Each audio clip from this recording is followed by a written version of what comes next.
बोलो गरुड़ध्वज भगवान की जय। मैं आपके सम्मुख आत्म परिचय 306 भाग लेकर के उपस्थित हुआ हूं। गरुड़ पुराण में आतुर कालिक दान का महत्व इस परिच्छेद में बताया गया है। भगवान गरुड़ध्वज से गरुड़ जी कहते हैं कि हे प्रभु, आप मुझे बताइए कि आतुर काल में, मरणासन्न काल में दान का क्या महत्व है और भगवान के नाम का क्या महत्व है। तो सर्वप्रथम माता भगवती के लिए शंखध्वनि।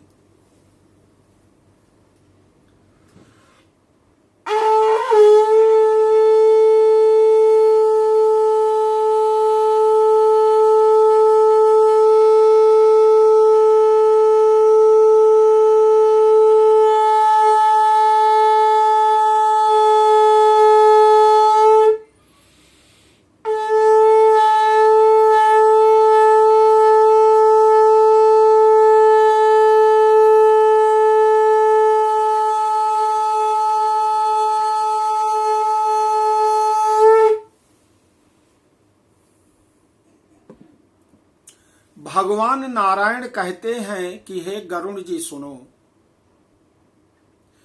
उधर महाराज जन्मेजय को महर्षि जैमिनी कहते हैं कि राजन सुनो।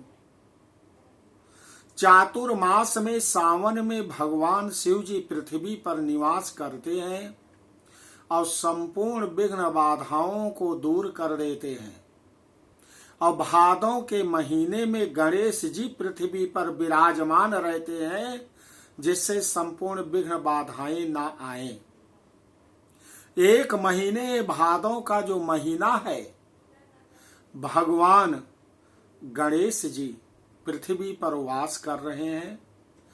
क्वार के महीने में पितृपक्ष में माता भगवती आदि शक्ति माता सती की बहन स्वधा देवी इस पृथ्वी पर अपने पति,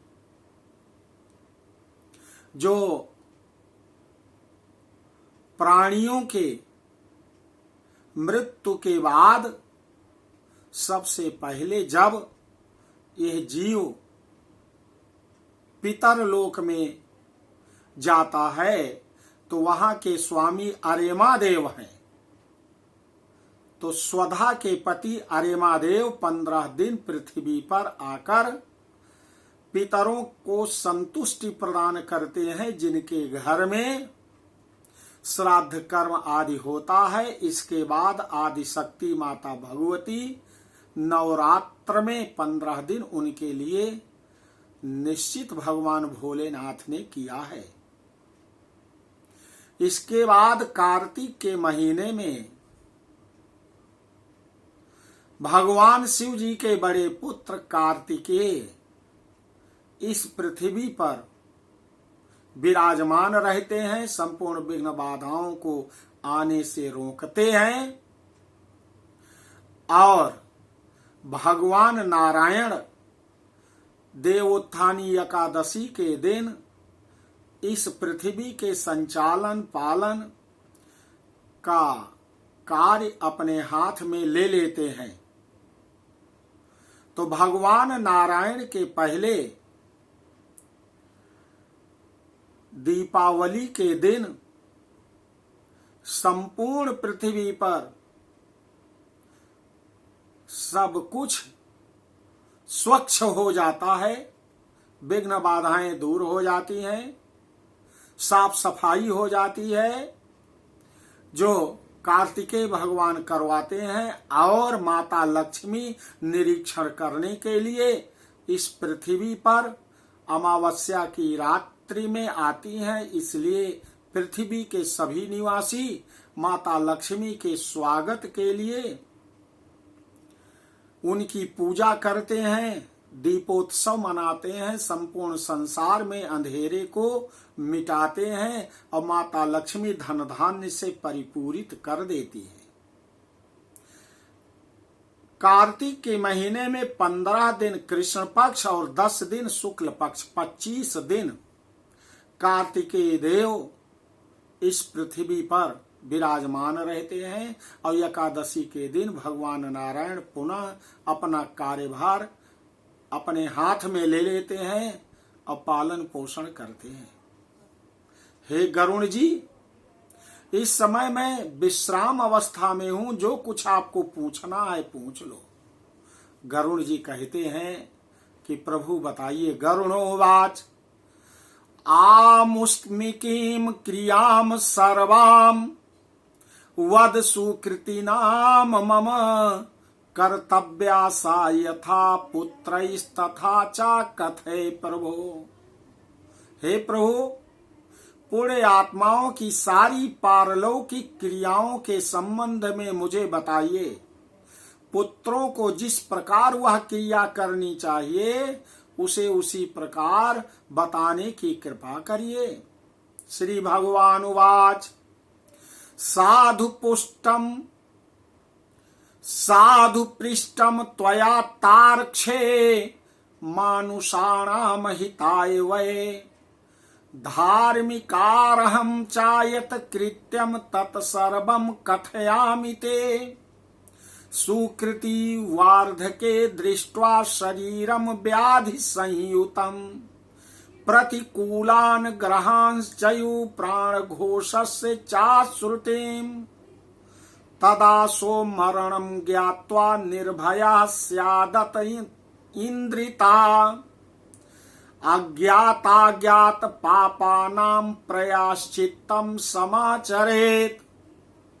गरुण जी, मनुष्यों के हित की दृष्टि से आपने बड़ी ही उत्तम बात पूछी है। धार्मिक मनुष्य के लिए करने योग्य जो कृत्य है वह सब आपसे मैं बता रहा हूं।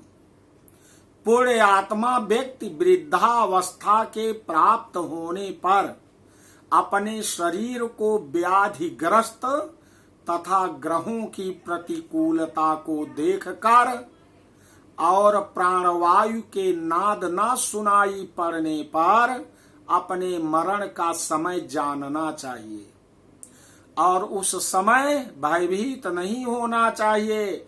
निर्भय होकर के आलस्य का परित्याग कर जाने अनजाने में किए गए पापों के विनाश के लिए प्रायश्चित्त का आचरण करना चाहिए। यदा स्याद आतुरः कालस्तदा स्नानं समारभेत पूजनं कारेत विष्णु शालग्राम स्वरूपिणा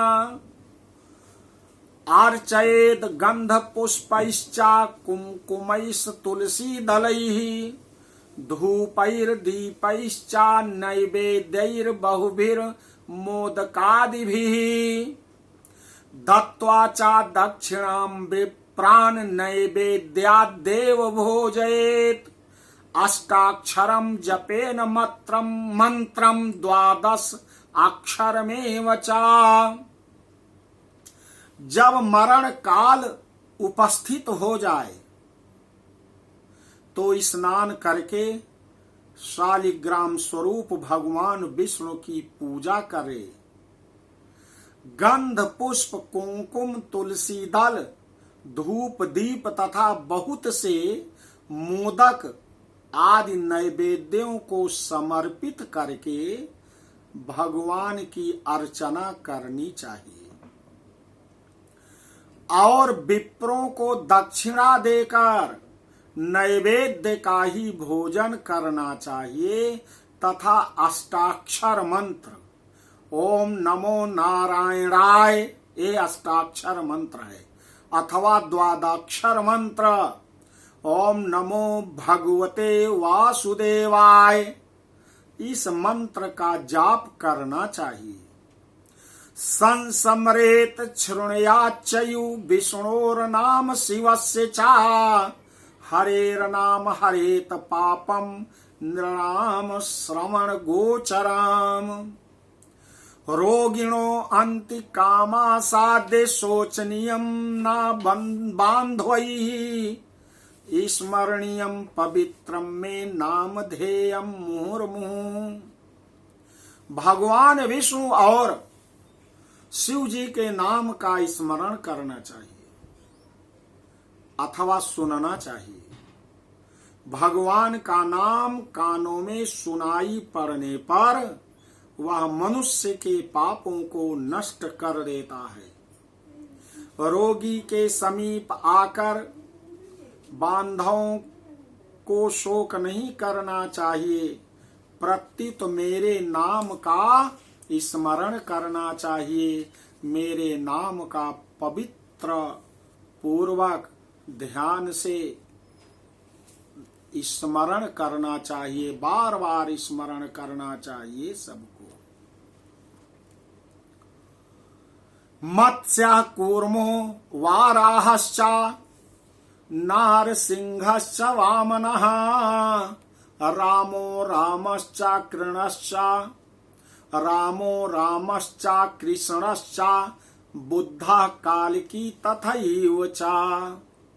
एतानि 10 नामानि स्मर्तव्यानि सदा बुधैः समीपे रोगिणो ब्रूयुर्बन्धवास्ते परकीर्तिताः। कृष्णेति मंगलम नाम यस्य वाचि प्रवर्तते तस्य भस्मी भवन्त्यासु महापातक कोटयः। विद्वान व्यक्ति को मत्स्य कूर्म बाराह नारसिंह वामन परशुराम राम कृष्ण बुद्ध और कल्कि ये 10 भगवान के प्रमुख अवतार कहे गए हैं। इन 10 नामों का सदा स्मरण करके कीर्तन करना चाहिए। जो व्यक्ति रोगी के समीप उपयुक्त और उपर्युक्त नामों का कीर्तन करते हैं वही उसके सच्चे बांधव कहे जाते हैं।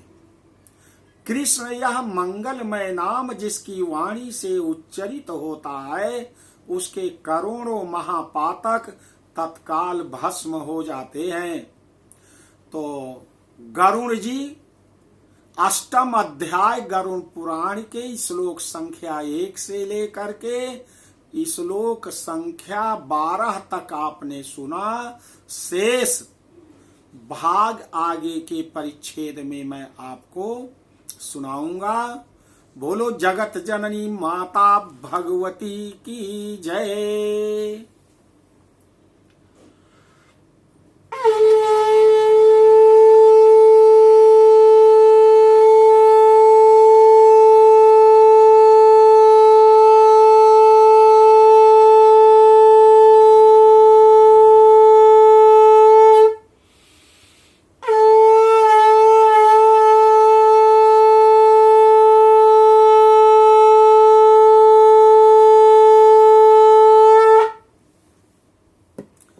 आपसे निवेदन है कि पूरे वीडियो को आप सुने और केवल एक बार सब्सक्राइब करने की कृपा करें। बोलो आदि शक्ति माता भगवती की जय।